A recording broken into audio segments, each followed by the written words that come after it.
I pull over in these spots and sleep. So I'm thinking to myself, oh my gosh, he saw my truck, he saw me. I could imagine on the side of the road trying to sleep and him out there, because I was in that semi, and it's a big semi truck, and I felt small. And I just kind of envisioned him wrapping, he could probably wrap his arm around the cab of the truck and just shake the whole thing. Welcome to the Bigfoot Society podcast. In this episode, I talked to Tim, a long-haul trucker from the Kenai Peninsula in Alaska. What exactly did Tim see those nights while driving down the Seward Highway? Find out this and more on this episode of the Bigfoot Society podcast.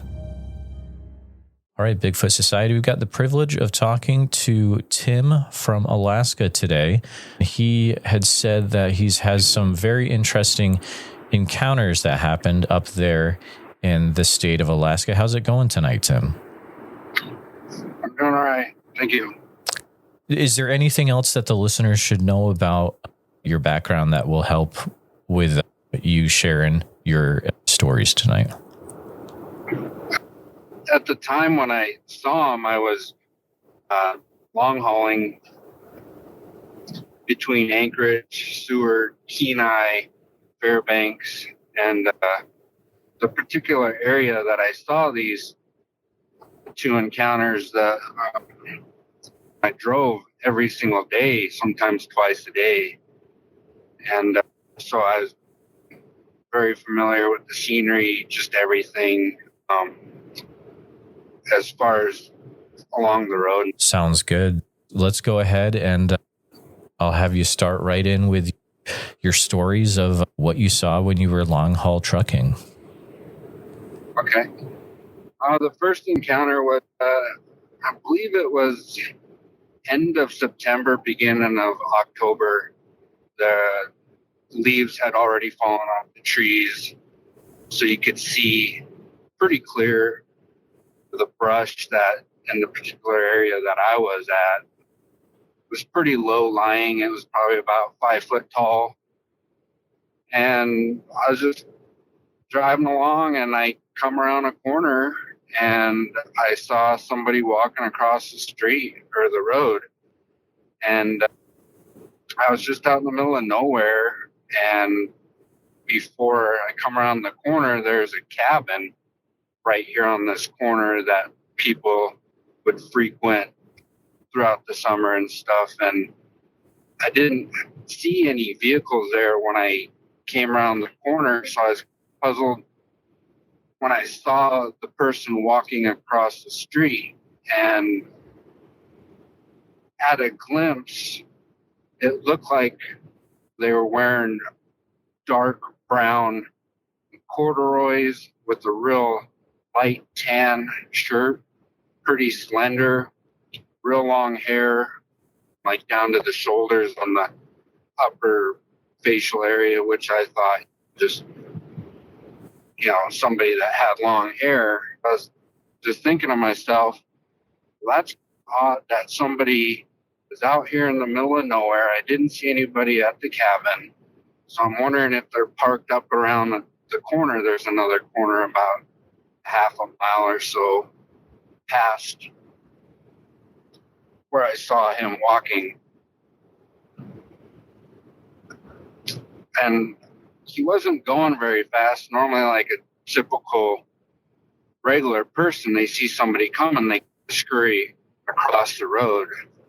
And they just very lackadaisical, very slow, just like not a care in the world.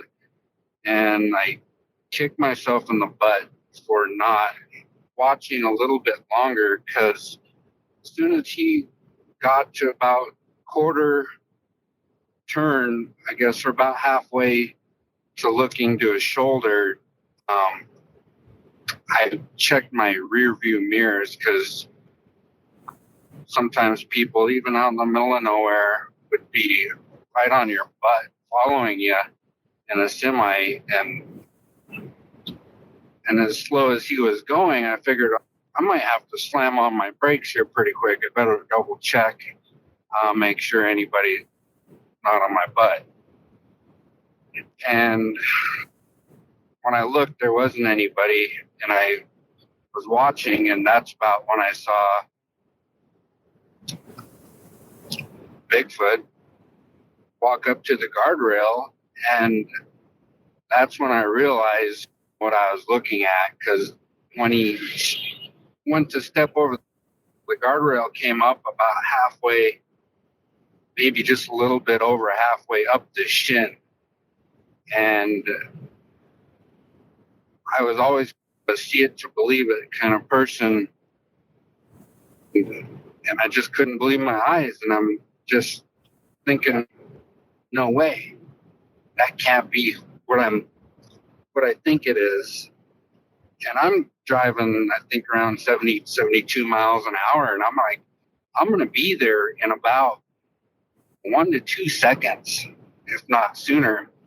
And I just kept watching, and it just looked like it floated, just glided down the side of the embankment, which was probably, I'm guessing, 10 to 15 feet maybe. And knowing where he had gone off the road there, it was, like I had mentioned, low-lying brush, and it was open. And I said, if that's what I think it is, I'll be there in a second, and I'm going to see it.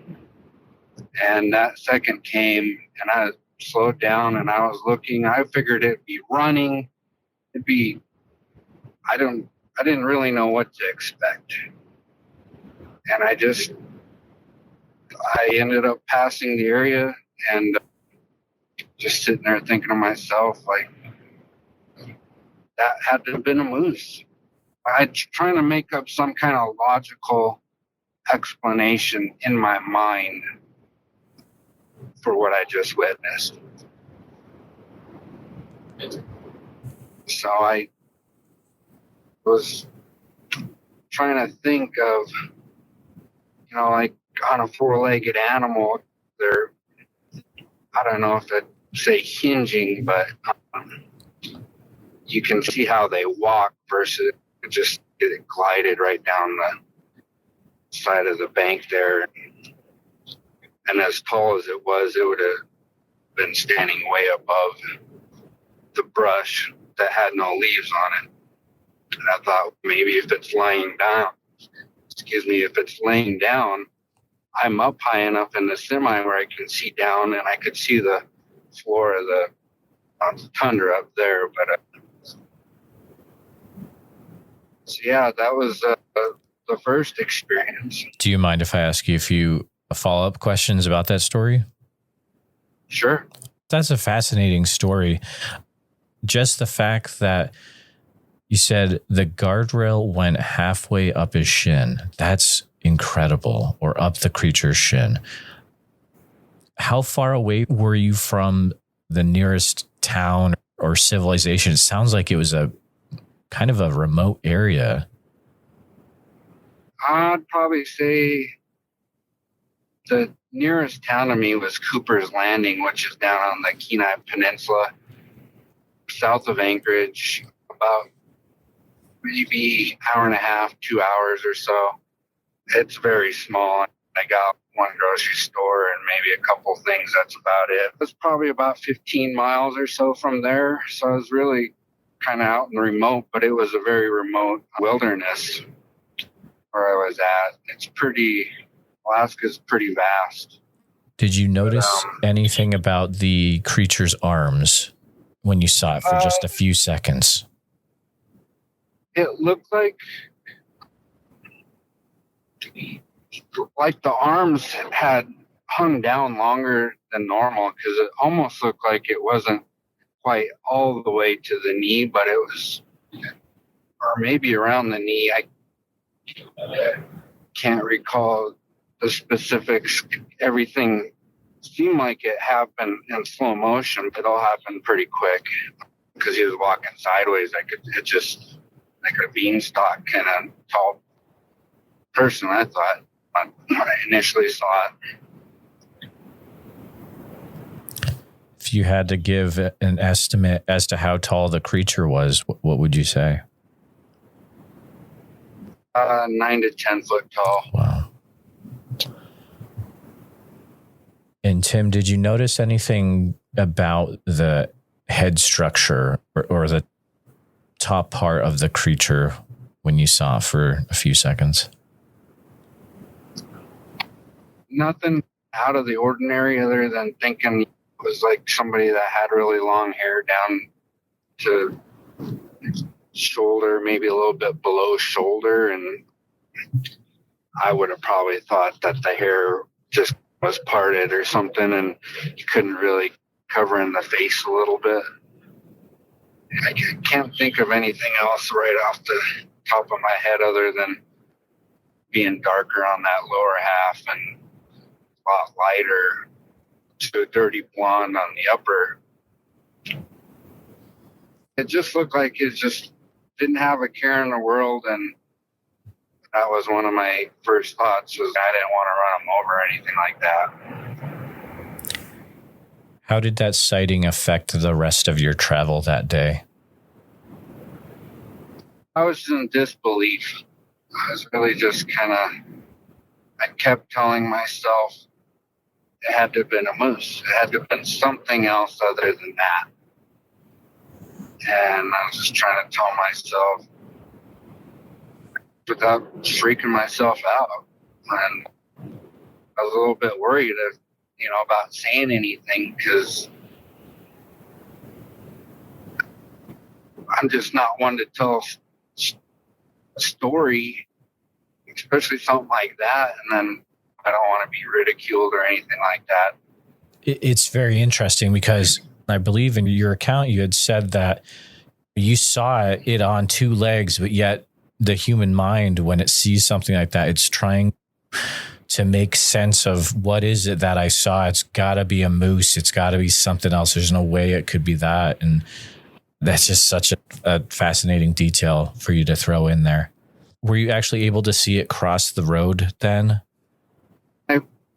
When I first come around the corner, I looked at that house or the cabin there, and it was just starting on the passing lane. It probably was just like I don't think it was even halfway into the oncoming traffic lane, going from left to right. So I had watched it. Probably was only a couple steps, but if I had seen that, I would just be replaying that over and over in my mind a few times for sure. That is fascinating. Thank you for sharing that around Cooper Landing, Alaska on the Kenai Peninsula. Very cool. Do you mind sharing your second encounter, Tim? The second encounter was just probably about 1 to 2 miles away from that one. And this one was, I think, around February. So it was a few months after that first initial sighting. I'd passed through that area before, like the winter previous. And in that same area, you'd be driving along and you'd look over and there'd be it looked like human foot tracks. And I'd imagine that the snow is pretty deep because some of the moose are pretty tall. They're probably about 8 foot or more, at least 8 foot up to about the top of their back. Because the snow is so deep, they have a tendency to walk on the road a lot to just try to preserve their energy. And I have a recording where we were following a moose and it's running down the road, and then after it just got too tired, it jumped off. The moose had just almost disappeared. So that's what I had in mind when I saw those tracks out there, thinking that's odd that it looks like almost human tracks, because if it was a 4-legged animal, the underbelly of it would be dragging. The tracks would just be a little probably more shuffled or muddled together, and which was in almost that same area where I saw that initial sighting. And the second one, it was middle of winter, and it was just past it as I'm going north, 1 to 2 miles. And it was probably about midnight, 1 o'clock in the morning, and it was a full moon, so the lights don't carry as well when it's a full moon. And just past where I saw, there's some other where snowmobilers would go generally in the wintertime, and the pullouts are probably 300 feet or so long, and they're pretty wide because they'll be pulling trailers, stuff like that, for their snowmobiles. And it was really cold. I remember that. And it was a full moon. It was probably about 20 below, maybe a little bit colder. And I'm getting tired a little bit. And I get to one of those pullouts. There's two of them, and they're on the right-hand side. And I get to where I could see a little bit, and I see the shadow of something. And when I first initially seen it, it was just kind of walking. I didn't really, I figured it was probably a moose or something. And I hadn't seen any trucks or trailers, anything like that, pulled over there, because sometimes I'd pull over. I'd pull doubles a lot, so we're like 134 feet long, so you can't just pull over anywhere. When I first seen it, it just was walking, and the closer I got, it was getting ready to, like, I surprised it, and it was getting ready to bolt to the left, and it made that body gesture movement like it was getting ready to run, and it thinking, oh, might have just said, oh, I'll screw it. I'll just keep going. And so at this point, I'm thinking, I'm looking around for vehicles. I thought maybe somebody was broke down. Is my initial thought.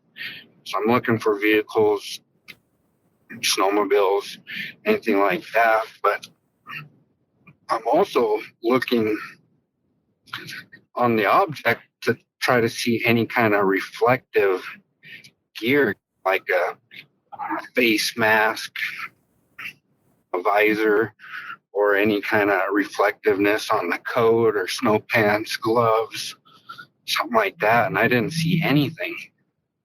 And the object was just really big. This one I could tell was a lot bigger. Bigfoot, and it was wider, and it just was walking, just meandering towards me, so I could see how wide it was. And it must have been about 4 foot wide, maybe a little bit wider, and it's walking towards me, and I'm starting to slow down a little bit because I must have been going about 55, 60. And as I'm watching it, it would stay just on the outside of my light, what my light would carry for my lights. And it's as I'm getting closer and I'm slowing down and I'm really just focusing on what this is.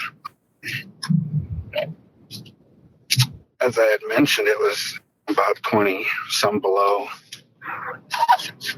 And so I'm thinking if they needed help or anything like that, just etiquette, especially that cold, middle of nowhere.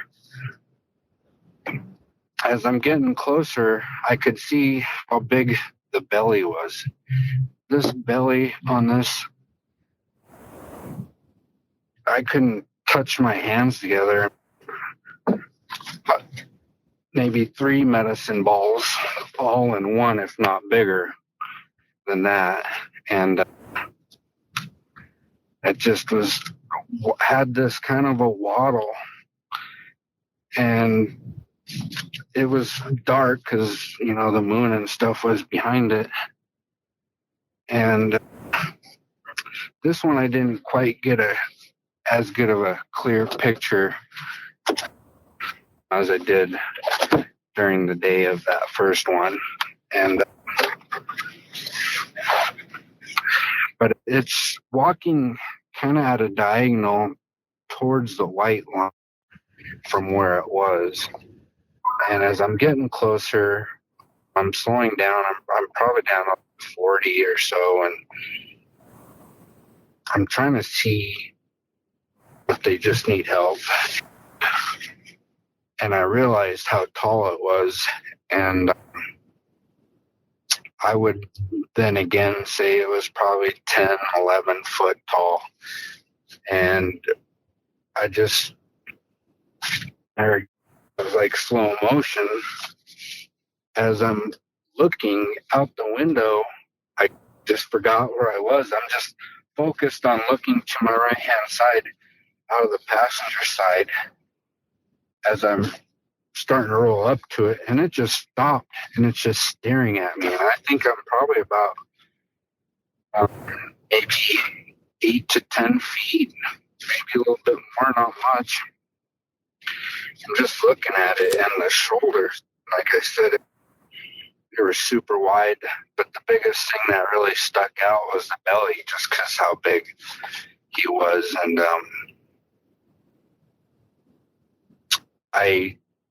it just stared at me. I couldn't quite see because I couldn't see the top of the head. It was above what I could see out across the vehicle out of the semi, and so it was taller than like I don't know how to explain it, what I could see out of the window of the passenger side. So I didn't get a facial look on it, but I just remember it just kind of just watched me go by in slow motion. I was just like, I'm not stopping, if that's what I think it was. And there again, I was just kind of in disbelief, trying to explain to myself and comprehend what I just saw. And I drove the rest of the way to Anchorage, and I didn't say anything for a few months. And that had kind of freaked me out, because knowing not only be lucky to see one, but two within that time span. And I'm thinking, that's pretty crazy, first of all. Second, I pull over in these spots and sleep. So I'm thinking to myself, oh my gosh, he saw my truck, he saw me. I could imagine on the side of the road trying to sleep, and him out there, because I was in that semi, and it's a big semi truck, and I felt small. And I just kind of envisioned him he could probably wrap his arm around the cab of the truck and just shake the whole thing. And thinking, oh, you saw me, freaking me out, peeling the side of the truck open, or I don't know. My mind was starting just kind of racing all over by then. But that one did freak me out, because I pulled over a lot in that area to sleep, and I didn't really know what to think or say or do. That is fascinating. You said that's also in the Cooper Landing area? Yeah, it's up by Summit Lake, which is, so they call it the Y. So if you're headed south on, I can't remember the Seward Highway, if you keep going straight, you go to Seward, and then there's a Y as you're kind of dropping out of the mountains. And if you take the Y, which would be to the right, you go to Cooper Landing. It's about 6-7 miles from the Y. And that'll take you to Kenai, Homer, Soldotna, stuff like that. But where I'd seen both of them was in between Summit Lake, or right by the lake, and the Y, which is, I think it's within 4 to 6 miles. I'm actually looking at a map right now, and yes, you are correct. There's the lake, there's the Y. You take that exit off, it goes to Cooper Landing. So I can see the exact area that you're talking about between the Y and the lake. That's absolutely fascinating. And it kind of kept me up for a little bit, and I never stopped back in those areas to sleep anymore after that. It must have been probably in the spring, so it must have been about April. I was in Cooper's Landing. There's a cafe called the Sunrise Cafe right there, and I'd stop in there a lot and eat, whether it was breakfast or dinner. And I was in there, and there's a gentleman, 2 of them actually, in there talking about Bigfoot. And the one guy that had mentioned, he said his grandfather had seen families in that area and had homesteaded in that same area where I saw the 2. It's probably closer to the first one, because the first one was a little bit closer to the Y. And this was back in the 60s. I can't remember exactly when he had mentioned, but he had said his grandfather had seen families back there in that area back then.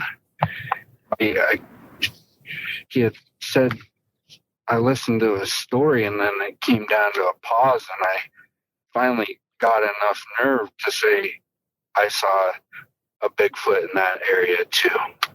Wow. And he turned around and he looked at me and he goes, I believe you. Because I was hesitant to even say anything, and I'm just like, oh my gosh, I can't believe I just said it, because I'm thinking they're going to say, oh, you're just pulling her leg. He goes, and he asked where it was, and I told him what mile marker it was, and he goes, yeah, it's just a couple, like 3 miles from there is where his grandfather had homesteaded. And so, yeah, it was. Do you remember the mile marker? I think it was around 47, 48, 49. There's a friend of mine who, he's a Bigfoot researcher, and I don't know if you're familiar with Small Town Monsters, but they had the Beyond the Trail series, and he actually was researching at an area on the Kenai Peninsula, and you can watch that as Alaskan Coastal Sasquatch on YouTube.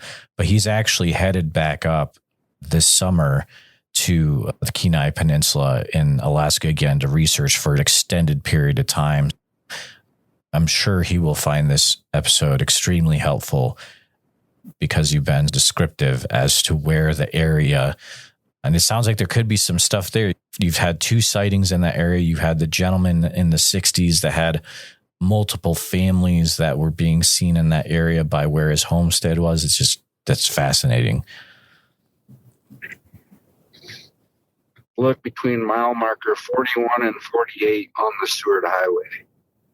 I guess if you're going north, it'd be on the right-hand side on Summit Lakeside. And how long ago did this happen, Tim? February 10th of 2018, and that was after, so it might have been a month or 2. So I might have seen that second one, because that was one that really freaked me out, and I really just being that much closer to it and seeing the size of it and feeling that small in a truck that big. And I finally reached out to somebody thinking they might run up there. I didn't know what to really expect when I had said anything. I didn't know if they ever did or not. Um, so that must have been probably could have been in December, January of 2017. And the first one would have been in September, October of 2017 as well. I don't want to overstep, but if you would be able to send any information that you've written down would be extremely helpful in that email. But that Bigfoot Society at gmail.com. Yeah, that would be great. Yep. Okay. Definitely. That would probably be very helpful to Alex for sure. Do they go up there? Is it often or every year? It's not. Last year, they were filming some documentaries up there. Small Town Monsters was. And then Alex and Eli, they were up there at Ron, and they were doing their thing at the Area A, which is a cabin that's had some Bigfoot activity around it. But this summer, Alex is going to be spending multiple weeks in Alaska again. So if he has some solid leads to follow, like maybe this, he'll have the time to look at those leads for sure. So it's pretty cool. That would be pretty neat to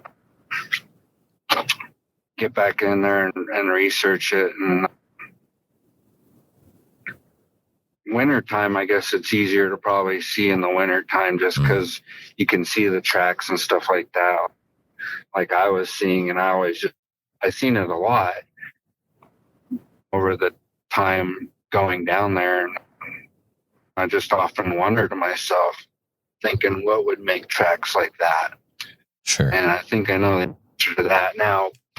To say exactly, just not knowing how deep the snow is, and really, I often wondered that with the snowmobile or stuff like that were in those areas, because where they do pull over into those big pullouts, I'd see a vehicle parked there for days, 2, 3, 4 days, and somebody had mentioned there's cabins and stuff back in there that they ride into, and that was generally the reasoning why people would park and go up there. And then driving that every day, you just get to know where every little, if anything's out of place, you notice it. Tim, thank you so much for sharing both of those encounters in the Cooper Landing area of Alaska. You've probably been driving other places as well. Have you ever ran into any other interesting Bigfoot stories along the way, or is this the main Bigfooting of your career was right here in Alaska? It was right there in Alaska. Down here in Montana, there was somebody had told this story to a very short version, and they were telling me there was somebody that they have, I don't know if there's any truth or not, but that they use portals, and if you do see one, they want you to see them. And there's supposed to be these things that were made out of rock that science, maybe Bigfoot, has made. I don't know enough about the details, but I could send you a link and stuff that I did look at that this person had told me about, and I can forward that to you as well, because I was curious knowing that I'd be talking to you on talking to that person and just kind of seeing if there was any kind of correlation of with that first sighting just vanishing, because it just disappeared. But when you're going that fast too, it's really hard you're scanning the lay of the land as fast as you to see all that you can, and but it just disappeared. So you're just putting 2 to 2 together and not knowing really. But so it's just kind of something in the back of your mind. And Final question, Tim, before I let you go, and this has been an amazing conversation. I'm sure you've had some time to think in the years past about what you saw and about Bigfoot, and you may have looked at things or researched stuff like that. But ever since that time, what do you feel that we're dealing with when we're talking about Bigfoot up there in Alaska? What is this creature all about?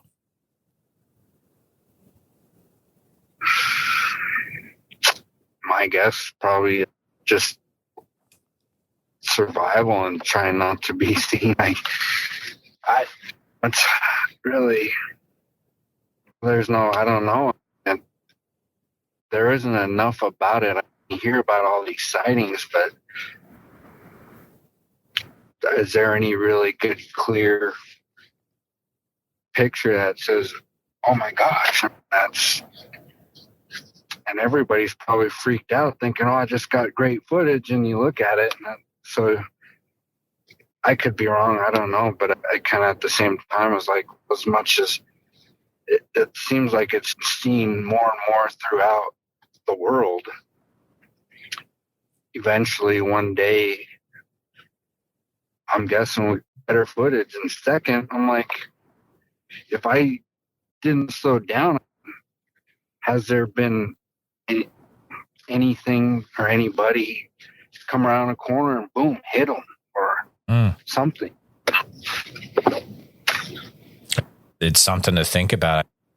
Man, one of these days you would think that, a trucker would have some kind of incident, especially in a remote state like Alaska, with a Bigfoot in their truck, and hopefully they would be safe because that's a very large animal. But yeah, Tim, if you ever run into any other info or things of that nature or have any other sightings, please feel free to reach out to me. I'd love to chat with you again. Absolutely. Hopefully some of the info will help, and I think he said his name was Alex. We'll be able to get in that area and maybe do a little bit of research. And I can't imagine if they've been there since the 60s in that same area. Become a supporting member of the Bigfoot Society podcast by going to www.patreon.com/the Bigfoot Society and receive extra episodes and early ad-free episodes as well. If you've got a personal Bigfoot encounter you would like to submit for me to share on the podcast, please head on over to www.bigfootsocietypodcast.com. There you'll find the Share Your Bigfoot Encounter form a little lower on the page, and please take a minute to share as many details as you can.